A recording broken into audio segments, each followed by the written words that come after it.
Então vamos lá, né? Então mais um dia, né? O que nós vamos falar um pouquinho aqui agora é sobre a origem da Mesopotâmia, né? Então Mesopotâmia é uma sociedade, né, que se desenvolveu entre dois grandes rios, né? Por isso que ganha o nome Meso, meio, Potamos, rios. Então, para iniciarmos aqui, né? Então já vou pedir aqui para vocês, né? Se você está gostando aqui desse conteúdo, né? Deixa aqui o seu joinha, o seu like, né? Se você ainda não é inscrito no meu canal aqui, se você está achando que esse conteúdo ele está sendo positivo, né? Deixa aqui a sua inscrição e se você está gostando, né, do conteúdo, achando que esse conteúdo pode ser positivo para outros, né, então já compartilhe o canal que nós ficaremos extremamente contentes com a sua ação. Né? Então, sem muitas delongas, sem muito tempo para ficar perdendo aqui, então vamos começar, né, sobre a Mesopotâmia, né? Então,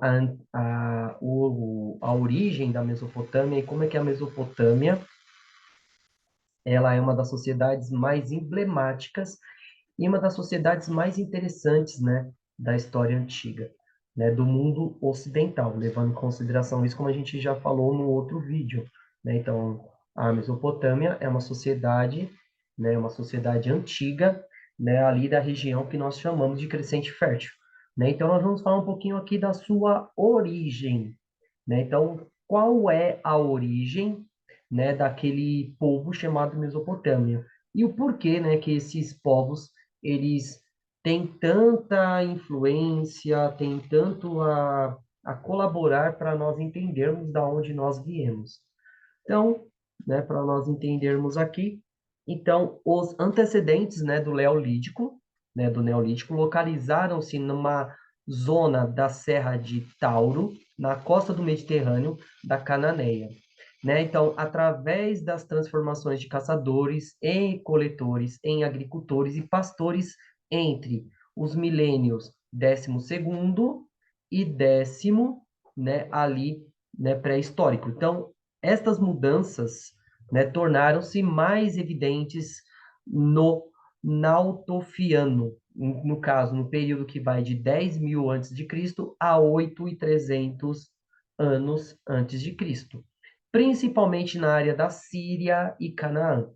Entre 9.300 a 4.400 a.C., as formas protoneolíticas já predominavam na área, além de começarem a ser notadas, né, na Anatólia e nas montanhas de Zagros, as regiões todas periféricas à região da Mesopotâmia. Então, no caso, nós temos aqui, né, a serra aí, então, a zona da Serra do Tauro, né, como é que ela está hoje, e fazendo uma análise mais ou menos onde seria a Cananeia, né? Então, a região onde se originalizou, né, onde tem as suas primeiras modificações, né? Então, o ser humano, ele passa de ser um ser caçador e coletor para iniciar o processo da agricultura. Então, teoricamente, a agricultura, ela tem o seu advento, o seu nascimento há mais ou menos 10.000 anos atrás. E o porquê que é importante falar de 10.000 anos atrás? Então, com a agricultura, o ser humano ele não necessita tanto, né, se preocupar com comida, né? Então, ele deixa de ser extremamente dependente do ambiente e passa a ter um pouquinho mais de autonomia, né, dentro daquela situação. Então, ele não precisa mais caçar a todo momento. Então, ele pode, né, começar a analisar a situação e modificar o ambiente para aumentar a sua produtividade, né, de alimento. Então, isso vai causar algumas mudanças, principalmente naquela região ali. E com a expansão, né, no caso, mais comida, também nós temos o crescimento populacional, e esse crescimento populacional vai causar a expansão e a migração de parte desse grupo, né, para outras regiões. Então, em maio de 1948, descobre-se a leste de Kirkuk um vestígio mais antigo do estabelecimento sedentário conhecido. Trata-se da aldeia de Kalaat Jarmo, que remontaria a meados, né, do milênio sétimo. cerca de 6.750 anos, segundo a datação de carbono 14. As escavações puseram à luz do dia umas 20 casas, né, do caso de paredes de barro, né, calcula-se que cerca de 150 pessoas moravam naquela aldeia. Algumas sepulturas, vaso de pedras, fragmentos, né, no caso de um tipo de mineral que é a absidiana, né, figurinhas de animais, a deusa mãe em argila, e utensílios desenterrados exclusivamente de lítica. Verifica-se a ausência total de cerâmica, né? Então, numerosas ossadas de cabra, de carneiro, de bois e de porcos e de cães demonstram a domesticação desses animais. A presença de grãos de trigo e de cevada documenta o desenvolvimento da agricultura. Então, se nós olharmos aqui para esse mapa que está aqui ao nosso lado, nós estamos vendo o que seria parte dessa sociedade. Então, hoje, a Mesopotâmia, ela estaria localizada no Iraque. Então, essa parte em beijinho mais claro é aonde está localizada a região de Kirkuk, que é onde foi localizado uma das, assim, olhando por uma questão da datação de carbono 14, um assentamento humano mais antigo, né, que teoricamente teria sido o embrião, né, daquilo que foi formado depois, que é a figura da Mesopotâmia. Então, no caso, para nós entendermos o que é um agrupamento sedentário, é necessário encontrar algumas características. Primeiro, moradia, né? Então, o ser humano ele começa a construir moradias para se abrigar. Segundo, né, a produção de utensílios, né? Então, locais onde poderiam ser armazenados parte da sua colheita e também o início, né, de um tipo de produção que é a produção de grãos.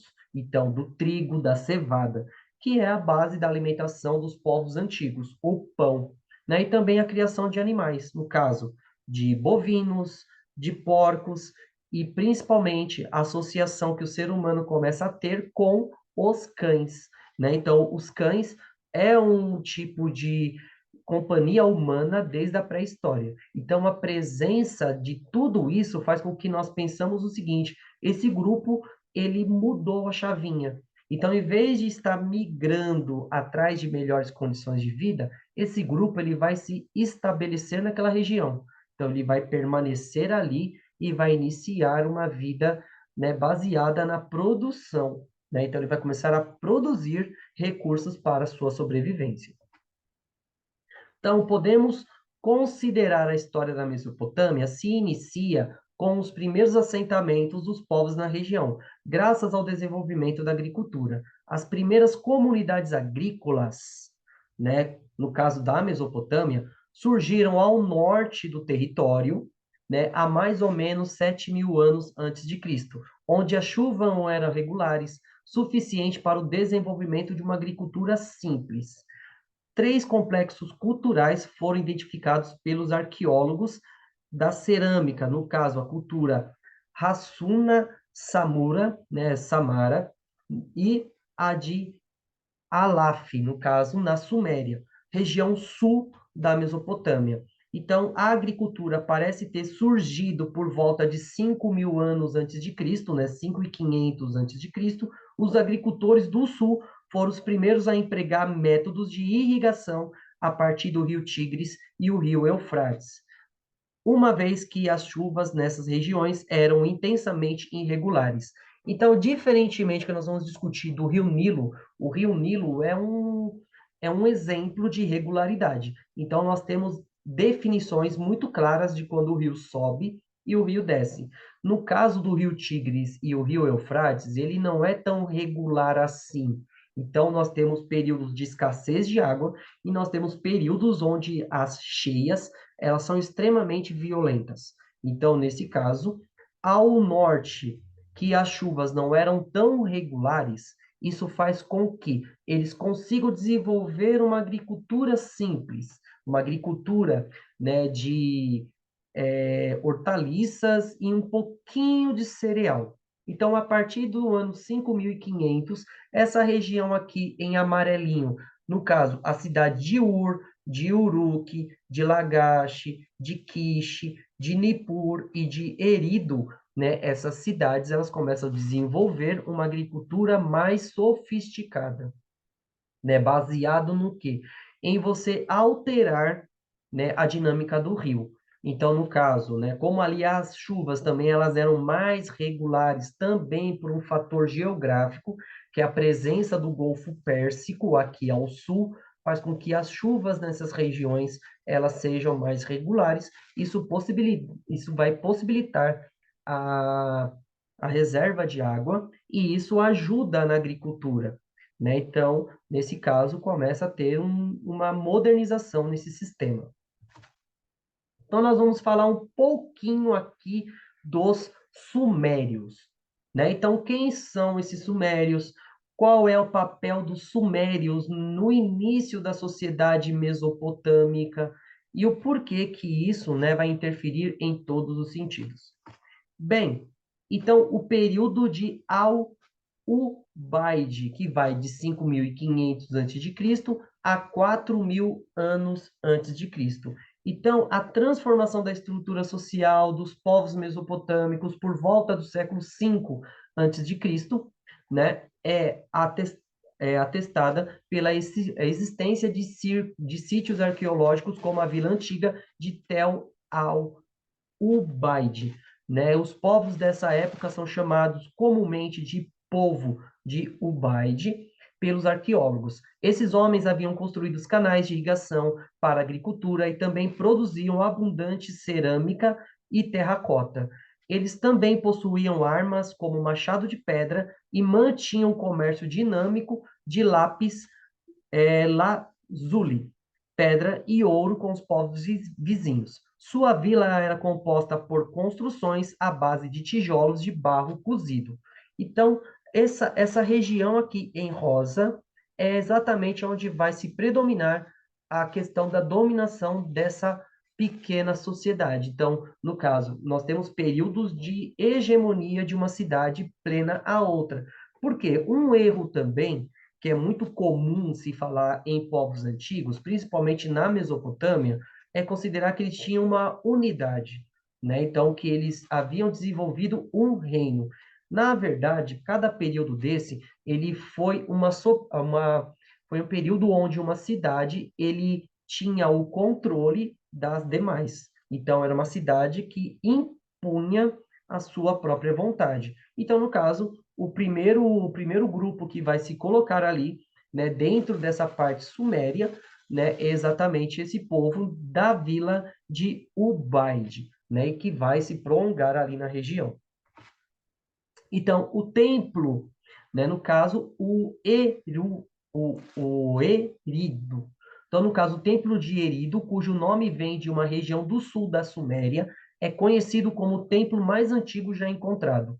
Outros templos, né, dominam o sítio de Ubaide, que indica a existência de um influente grupo de sacerdotes entre os povos. Os templos tinham forma retangulares, eram divididos em várias camadas, uma nave principal e um espaço era reservado para a colocação de estátuas de uma divindade, cuja função parece ter sido proteger aos habitantes da região. As paredes do templo eram construídas à base de barro cozido. Alguns especialistas acreditam que o desenvolvimento posterior desses templos elevados como torres teria dado origem ao famoso zigurate da Mesopotâmia antiga. Então, o zigurate, né? Então nós podemos falar desse templo. Esse templo, ele também pode ser considerado como templo de degraus, né? Então eles vão sendo construídos, né, de tijolo de barro cozido, né? E com isso ele vai ganhando uma notoriedade dentro do espaço. Teoricamente, esse templo, o templo de Erido, ele foi um dos mais antigos encontrados. Então, nesse caso, ele é o precursor, ele é o embrião de uma religião antiga que nós temos poucas informações, mas é uma religião que tem como principal base a análise dos astros e principalmente um ser divino que vai começar a proteger aquela cidade, aquele povo que vivia ali. Então, esse zigurate, ele foi o embrião, o início, né, daqueles né, que vieram posteriormente a ele. O período de Uruk. Então, no caso, Uruk, ele vai se tornar a principal cidade ali da região de 4.000 a.C. a 2.900 a.C. Então, a cultura de Ubaid influenciou todas as regiões vizinhas da Mesopotâmia e se desenvolveu de formas diversas conforme se expandia. Então, o período de Uruk possui esse nome por estar relacionado ao surgimento do impressionante sítio arqueológico de Uruk, né, que também na Bíblia é chamado de Erech, cujas estruturas atestam a continuidade, né, da forma de expansão da cultura que foi iniciada lá em Ubaid. O surgimento de Uruk está relacionado ao advento da vida urbana e da primeira cidade da história. O crescimento da rede de irrigação e do número de cidades satélites né, de agriculturas permitiu o aumento da produção de comida. Então, no caso, a cidade de Uruk, né, quando nós falamos em Uruk, é uma das primeiras cidades que se desenvolveu na região, não quer dizer que tenha sido a primeira cidade do mundo, né? Então, no caso, atestando que a cidade de Uruk, ela teve uma influência da cultura Ubaid. Então, a cidade de Ubaid, ela vai influenciar a cidade de Uruk, principalmente na transferência de conhecimento. A questão de você lidar com os recursos presentes com o rio. Então, canais de irrigação. Então, você desvia parte do curso do rio para levar água aonde não tem tanta água. Então, isso faz com que a terra se torne mais fértil, isso possibilitando a produção de comida, né? Então, no caso, com o crescimento da cidade de Uruk, outras pequenas cidades vão crescendo ao redor dela e vai sendo, de uma certa forma ou de outra, influenciada por ela. Então, nada se cria, tudo se copia. Então, o ser humano ele vai começar a transmitir esse conhecimento entre esses povos. O Templo Branco. Então, o Templo Branco é uma construção famosa de Uruk, construída com tijolos no topo de uma montanha. O templo era dedicado ao deus do céu, o Anu, e era pintado interiormente de branco. Os habitantes de Uruk acreditavam que os deuses poderiam habitar essas regiões. Então, na forma como eles viam aquela região, que era uma região muito próspera, por conta da forma como é organizada as sociedades hídricas, né? Então, sociedades que dependiam dos rios para a consolidação da sua cultura. Então, os habitantes de Uruk, eles acreditavam que os deuses moravam ali. Então, era um princípio para construir um templo em dedicação a eles, para que ele continuava a abençoar né, a sua produção e a sua organização social. Então, a escrita, né? Então, no caso, em Uruk, né, no caso, as primeiras formas de escritas que foram localizadas ali, né, na Mesopotâmia, desenvolveu-se de vários estágios diversos, de acordo com a complexidade dos negócios dos palácios. A escrita era usada para controlar, sobretudo, o comércio, a economia e a agricultura.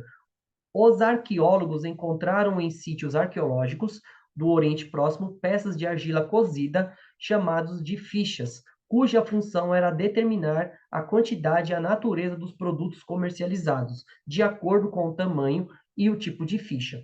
Essa prática foi substituída mais tarde pela utilização de fichas em conjunto com bolas de argila, na qual eram armazenados para indicar os elementos de uma transação complexa separadamente. Então, a escrita, ela surge nesse período como uma forma de se controlar o que era produzido e o que era consumido.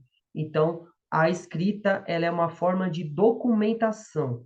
Então, tal templo, ele vai receber X, né, de oferta e ele vai consumir X dessas ofertas, né? Então, nesse caso, eles vão começar a produzir, né, esse tipo de escrita como uma forma de controle de consumo. Então, a escrita ela se desenvolve de formas peculiares, ela não é algo constante. Então, nós temos, no caso, a escrita cuneiforme, né, entre outros tipos de escrita. Então, a escrita pitográfica e ideográfica foi desenvolvida por volta do quarto milênio, né, no caso, né, pelos sumérios, considerado como a região, né, no sul da Mesopotâmia. Essa escrita utilizava, por exemplo, a figura de um peixe, né, da escrita em argila para determinar o que é um peixe. Então, círculos para expressar números. E numa frase mais complexa, figuras representando ideias, como pés representando o movimento, né? Então, a questão do andar. Então, nesse momento, é um momento bem interessante da história da humanidade, porque o ser humano ele começa a abstrair as ideias. Então, para que se chegue a esse nível de complexidade, né? Então, pensar o seguinte: hoje nós escrevemos de uma forma alfabética e cada grupo ele escreve em um idioma. Então, para nós entendermos o significado de uma palavra em português, eu tenho que ter um nível de abstração, né, de chegar e pensar o seguinte: eu vou ler aquele conjunto de símbolos, que são as letras, que vai formar as sílabas. Então, eu vou chegar a entender o que significa aquela palavra. Então, eu vou ter que ter a condição de imaginar o que aquele conjunto de símbolos ele significa. Então, no caso, os sumérios eles foram os primeiros a desenvolver esse tipo de abstração, né? Então, é algo que vai muito além, né? Porque quando a gente pensa em sociedades modernas, nós vamos tentando trazer essa sociedade para mais próximo da gente. Mas, na verdade, né, o poder de abstração desse grupo, ele é muito interessante nesse sentido.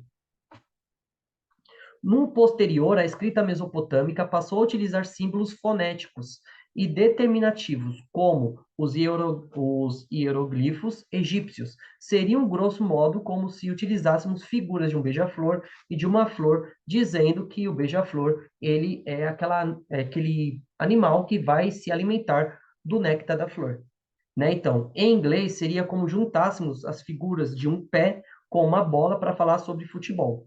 Nesse tipo de escrita, cada símbolo representa um som, mas pode também representar uma ideia geral. O que é o caso do determinismo, né, do determinativos. Isso quer dizer, por exemplo, após escrever a palavra mulher e a partir dos fonemas, os desenhos de uma mulher poderia ser colocado logo em seguida para dar uma ideia geral da palavra, evitando confusão no sentido da palavra da mesma pronúncia. Então, os símbolos, eles vão começar a ganhar uma outra conotação.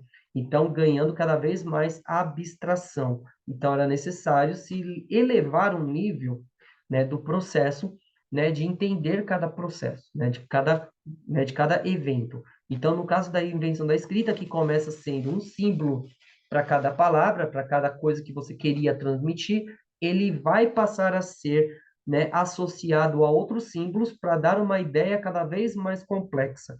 E isso vai ser na base da formação da escrita lá dos Sumérios. Então, a escrita cuneiforme parece ter sido resultado do aperfeiçoamento de todas essas técnicas anteriores. Ela tem esse nome, pois era realizado a partir da pressão de um instrumento em uma forma de cunha sobre a tábua de argila. Os símbolos cuneiformes, extremamente abstratos, eram usados para representar ideias, sons e figuras. Assim, a escrita se tornou extremamente popular no Oriente Antigo e nos anos subsequentes. Então, a escrita, ela tem esse início aí na região da Mesopotâmia. Isso quer dizer que na China, a escrita pode ter sido desenvolvida de uma forma totalmente diferente, como nos povos mesoamericanos, né? No caso, os incas, os maias e os astecas. Então, todos esses povos, eles vão desenvolver uma escrita independente uma da outra, mas todas elas têm um início. E o início é a partir de transmitir ideias simples para que possamos controlar as questões do nosso dia a dia. Então, quando eu quero pensar o seguinte, eu preciso comprar trigo, então eu vou lá e anoto no papelzinho, para que eu me lembre, né? Então, a escrita, ela tem esse início, né? No caso, vai se tornando cada vez mais sofisticada, chegando a se tornar, né, base do nosso dia a dia. Afinal de contas, nós somos cercados por símbolos escritos em todos os locais, né? Então, isso é algo que nos determina e faz com que a escrita seja tão importante para nós. Os sumérios e semitas. Então, uma vez desenvolvida a escrita, pode identificar dois povos de línguas diferentes, convivendo na Mesopotâmia. No caso, os sumérios e os semitas. Na verdade, o sumério e semita são conceitos linguísticos e não devem se formar, né, ser relacionado ao conceito étnico. A língua suméria era predominante nos documentos cuneiformes e os falantes dos sumérios, né, viviam no sul da Mesopotâmia, razão pela qual os arcadianos chamavam essa região posteriormente de Suméria. Os falantes da língua semita estão relacionados por uma matriz comum, mas não falavam a mesma língua. O arcádio e o hebraico, por exemplo, são línguas semitas, porém diferentes. A origem dos sumérios é incerta. Os povos falantes da língua semita viviam predominantemente na região central da Mesopotâmia. Sua origem é igualmente incerta. Então, no caso, quando nós falamos em sumérios, nós estamos falando de um grupo que eles usam aquele tipo de fala, é, de, de como organizar o seu dialeto, a sua forma de se comunicar, e essa língua ela vai formando outras, como o hebraico, o arcádio. Então, nesse caso, né, não houve uma formação de um povo sumério. Se você chegasse lá na cidade de Uruk e perguntasse o seguinte, você se reconhece como o quê? Ele iria se falar como um cidadão de Uruk. Ele não ia se falar, eu sou um sumério ou um semita. Na verdade, né, isso é por conta da sua língua. É mais ou menos quando nós pensamos na língua latina, né? Então, o latim, ele foi uma língua mãe que deu origem a outros idiomas latinos, como o português, o francês, o alemão, né? Então, tudo isso é uma forma de nós entendermos como é que essa dinâmica ela vai se modificando. E também fica uma dica aqui, né? Então, no caso, a sociedade hebraica, ela é herdeira dos semitas, né? Que a gente vai falar lá que um dos primeiros patriarcas judeus, o Abraão, ele é um cidadão de Ur, né? Da cidade de Ur, ali na região. Né? Então, isso dá muito a entender como é que a importância da Suméria para a nossa sociedade nos dias de hoje. A urbanização. Então, a urbanização, no caso, na época de Uruk, é uma época do crescimento econômico de uma forma nunca visto até aquele período, né? E a centralização política. Os centros urbanos eram sustentados por territórios rurais adjacentes às cidades.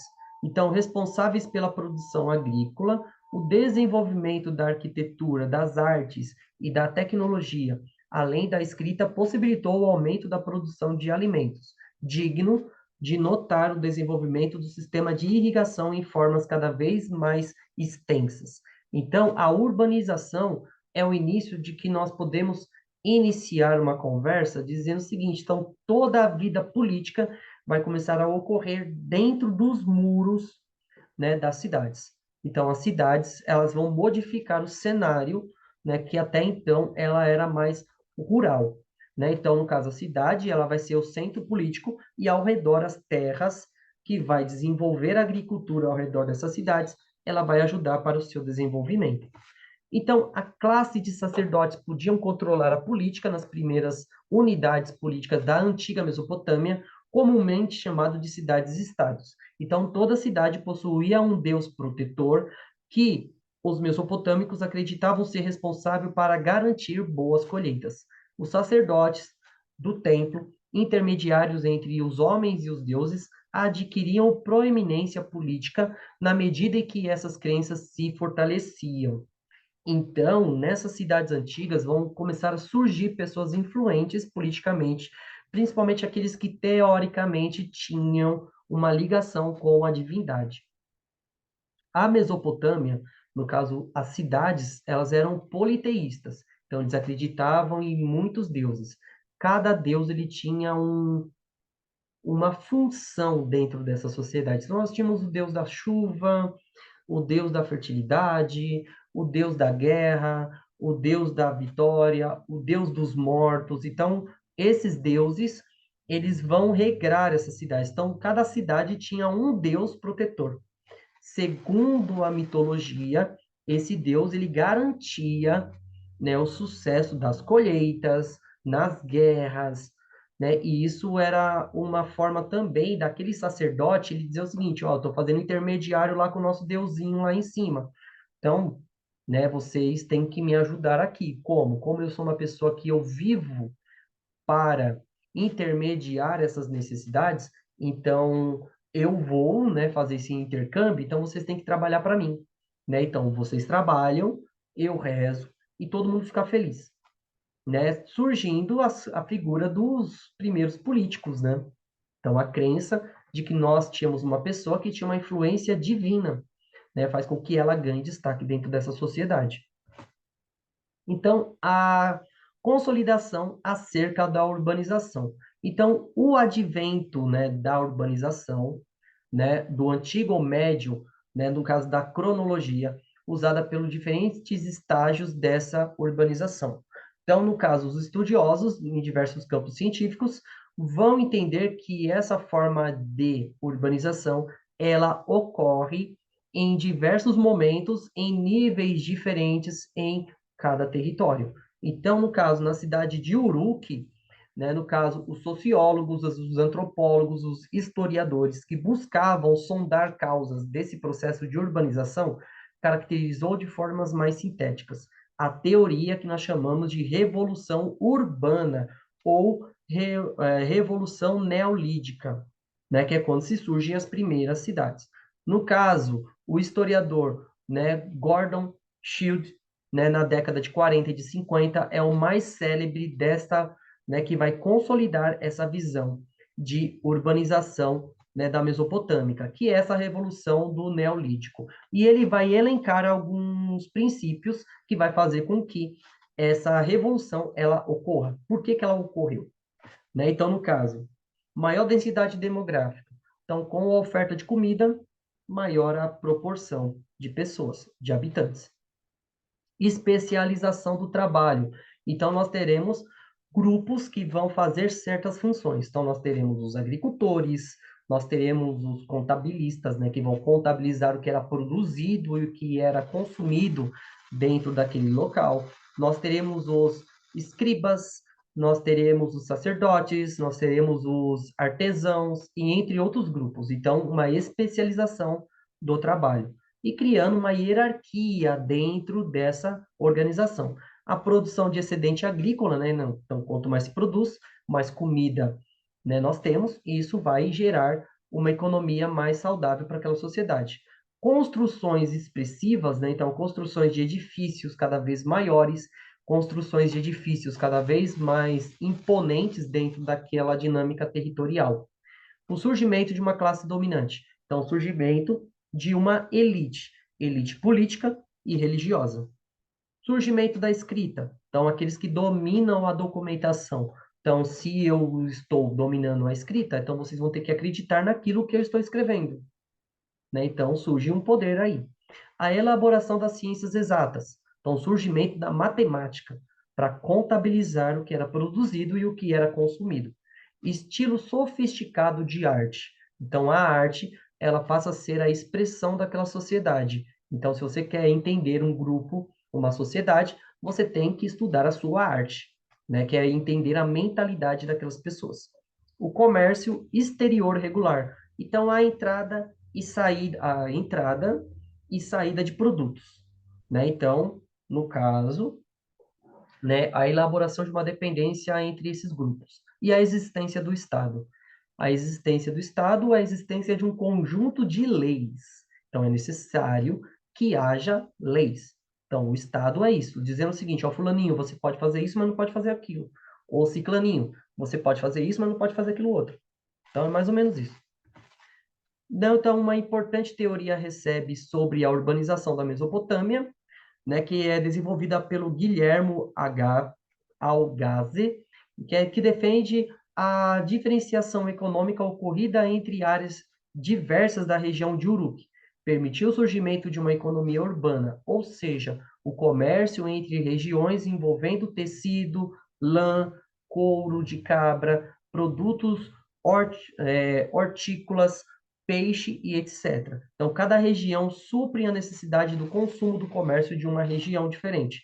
Nesse segundo momento, essa região passa por um processo de substituição, né, de importações, desenvolvendo suas capacidades produtivas para deixar de depender deste comércio. Isso resulta numa expansão desse comércio em escala cada vez maior, permitindo, né, nesse caso, um maior desenvolvimento. Após a década de 1980, o debate acerca da urbanização da Mesopotâmia tem se fragmentado. Então, dentro desse contexto, a forma como nós entendemos o desenvolvimento da Mesopotâmia, no seu início, ele vem se tornando cada vez mais dividido. Por quê? É a mesma coisa quando a gente pensa aqui na cidade de São Paulo. A cidade de São Paulo, ela se desenvolveu no centro, ali próximo ao pátio do colégio, e o pátio do colégio ele tinha sua produção. Então, essa produção, ela tinha o princípio de ser consumido ali, só que ele precisava de outros produtos vindo de fora. Então, o que vai sendo realizado? Uma modernização daquele produto, então eles vão desenvolver a produção. Isso vai fazer com que eles percam a dependência daquele tipo de artigo. E isso vai fazer com que o comércio ele se torne cada vez maior, porque eu vou começar a mandar aquilo que eu comecei a produzir para outras regiões. Então isso vai ganhando outra importância. Então aqui nós vamos finalizando aqui, né, nesse primeiro momento.